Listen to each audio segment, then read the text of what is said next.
probably at the back. Feb28.info. Yep. If you go to that website, you'll find all the resources and information you wanna get really, and it's like videos of people being shot live rounds by police and stuff like that. It's really bad.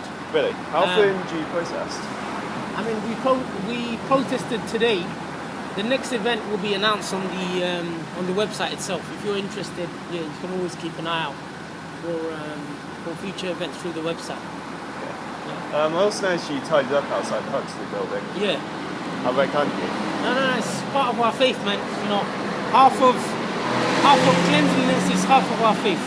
You see, I mean, not everyone knows, and not everyone is, you know, so outwardly Muslim, you know.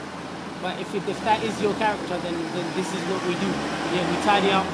We couldn't see any bins, so we left in front of the embassy because our thinking was, look, we're here because of you guys. You see, so you know, the reason we're here is because you created this mess. You know, killing people. You know, and also the recent, I don't know if you're following the news, the collapse of that building in Dhaka. You know, like garments factory. So it's stuff like that as well. We're protesting that it's lax rules. So whenever a government is in power, their supporters kind of like can bend the rules.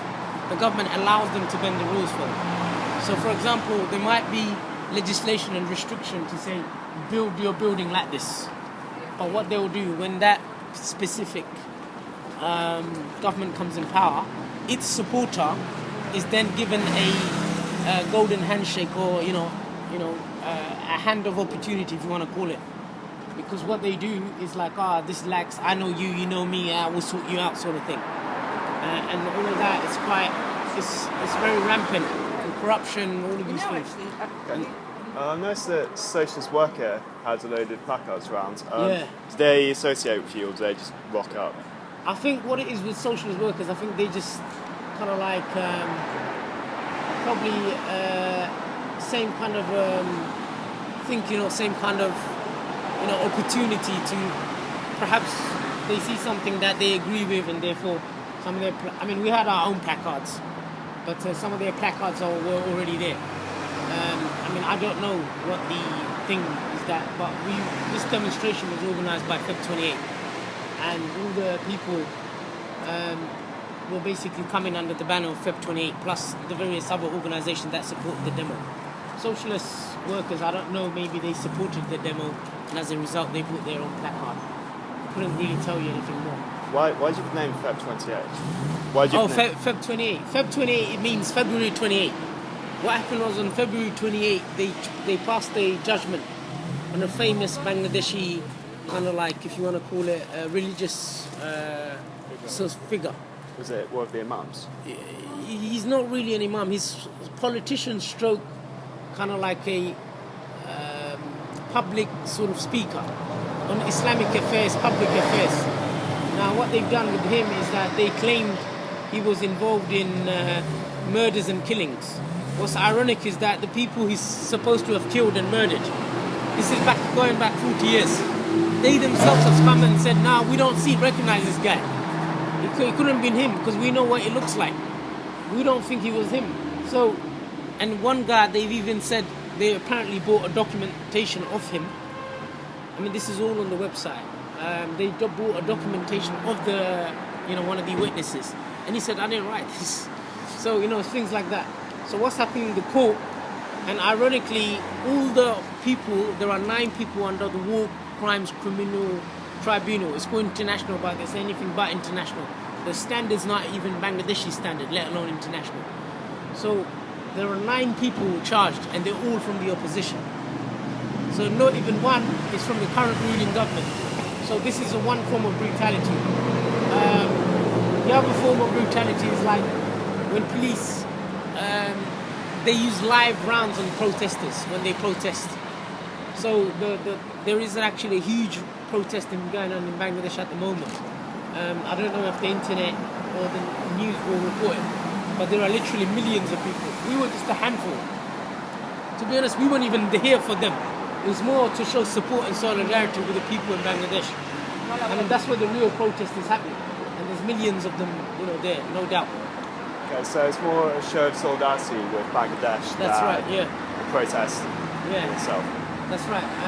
So, I mean, this is indeed a protest, but through this protest, we want to say that, look, we stand shoulder to shoulder with our brothers in Bangladesh.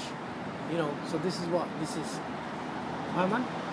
As I said, best thing for you to do is probably... One question. So would you say that what we're doing is setting up kangaroo courts, a la, say, Stalin, to root out the opposition? No, kangaroo court because of this international tribunal's court. The judge is seeking advice from a guy who's based in Brussels. Nothing to do with the, with the court system. Nothing to do with the Bangladeshi legality thing. But he himself, and someone actually recorded all their conversation. So he was like seeking advice. What kind of punishment? He even admitted that the government interfered with the process and told them they want to see this guy in death penalty by the 16th of December.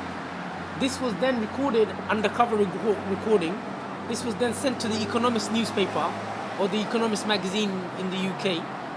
They contacted the judge and they said, no, we can't discuss this. This is a very internal affair. This is outside the court, Then what happened was they said, well, we got recording, 16-hour recording of this. So eventually the judge was sacked.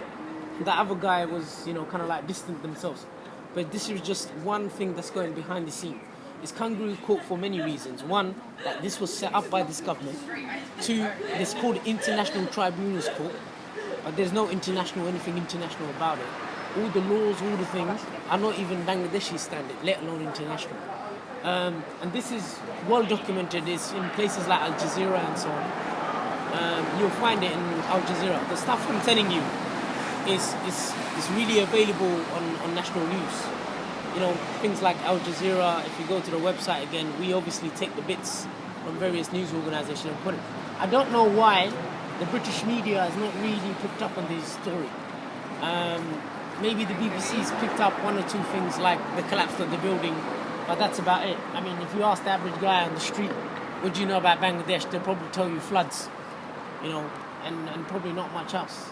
So unfortunately, there isn't much coverage. But yeah, this protest is really in support of the people in Bangladesh. I mean, it's happening now. They're about 5 hours forward. You might pick something up on the internet if you have a look. All right, man. We gotta go, yeah? Okay. Take care. I didn't notice you recording, but that's fine. Oh, it's fine. I was pointing at the ground. Yeah. Okay. No worries. So, it's literally got back your t-shirt. Yeah, so